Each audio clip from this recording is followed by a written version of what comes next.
I'd like to explain why I want to create HappyNES in Istanbul, why I chose to pave my own path here in Turkey, and why I choose to rely totally on Patreon supporters. When I moved to Turkey 3 years ago, I had a lot of energy. I chased opportunities any chance I got. I created proposals and tried to carve out a space to do creative and meaningful work within already existing institutions. And either because I didn't have the right connections or the person on the other end had poor follow-through, nothing I devoted my time and energy towards amounted to anything. There were so many times that I doubted myself. Maybe I was the one that was making a mistake. I enlisted my closest Turkish confidants to help me as I adjusted to this new way of doing business, knowing that I may not know exactly how to navigate this foreign country in the right terms.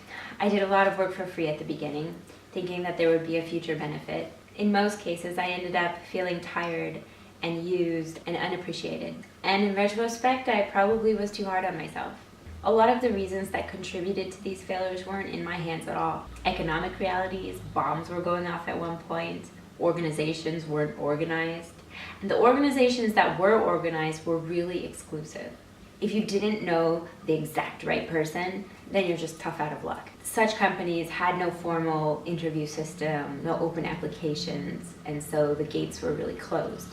And as a foreigner trying to break through, that was probably the biggest obstacle to overcome. In November 2017, a little less than 8 months ago, I decided to do things on my own. I wasn't going to hand over my morale and the fate of my career to a workforce that didn't recognize my fervor, and hence, HappyNES was born.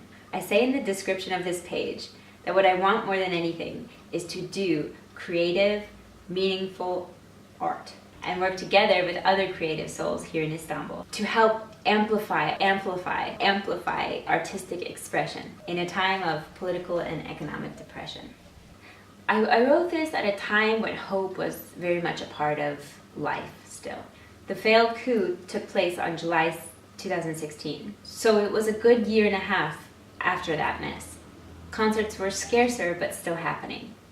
And I think at that time, I was hoping to do projects like projection mapping for outdoor festivals, making animation for concerts with an emphasis in visual music. And now we fast forward 8 months, and the financial crisis that was slowly brewing in the background has shown its ugly face.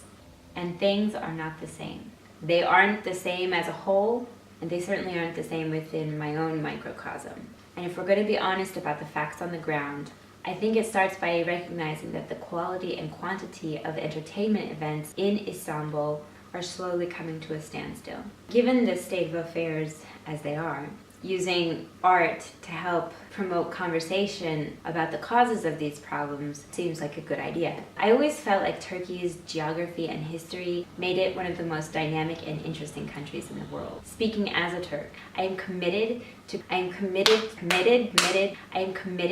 to preserving a culture that values the freedom of thought, the freedom of expression, and the freedom of opinion. This forum for honest artistic expression scarcely exists in Turkey. As we move forward in time, I will be using Patreon as a place where I can express what I think without looking over my shoulder. But this formula also leaves us with a problem with how to fund this kind of work. Many of us regularly spend 5 lira on a cup of coffee, or $2 or $3 if you're in America. Yet it would suddenly seem burdensome to spend a few dollars on something that gives us much more value than a cup of coffee could ever dream of. I'm guilty of feeling this way myself. It's a problem that so many of us expect to get internet content for free. We have trained ourselves to expect it.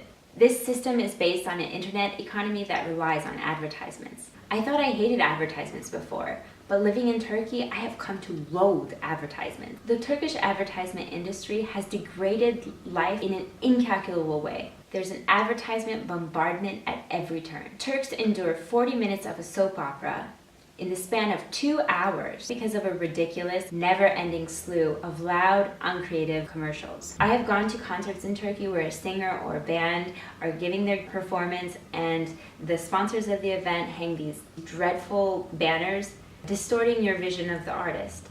Or they'll have blinking lights in the back or the sides of the stage, totally distracting you from the artist's performance. Vodafone, Coke, Digiturk, Allianz, you name it, they did it.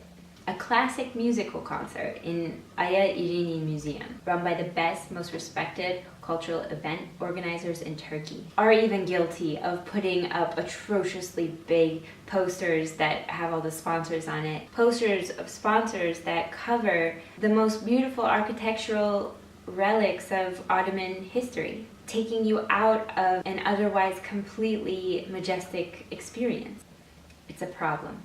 It's a problem that we have let the advertisement industry take over our most sacred spaces, the house of art. It seems to me a good step forward is to try to untangle big money with artistic expression by self-promoting this platform. Together we are creating a truly independent space where we can grapple with difficult subject matters or bring people together with great visuals at an event without advertisements ruining the viewer experience. If indeed digital media is in a race towards the bottom because of its ties and dependence on advertisements, so be it. What we need now is a new ethic, a new culture where we support the work we value. Otherwise, the work won't get done, or it won't be nearly as good as it should be. We'll always run the risk of being censored or compromised with bad incentives. I understand the reluctance to pay for content online. I feel it myself whenever I hit a paywall. I pay for podcasts that I value, that rely on audience support. I subscribe to the New York Times, but when my mom sends me another article from the Washington Post,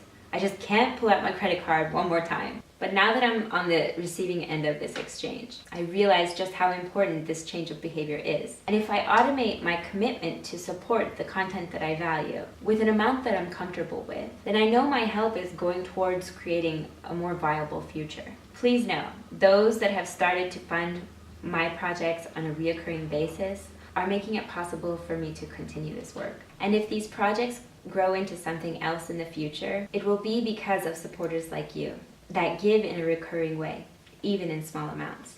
And if you aren't in a position to help financially, no worries. I get it. I totally get it. I'm just grateful that you're on board and here listening. Honestly, Turkey is going to need people that believe in the freedom of speech, the freedom of opinion and expression, to step up and help those in the country to organize and promote such ideals. Or else the future of Turkey doesn't look very bright. If not you, then who? If not now, then when? Peace and happiness.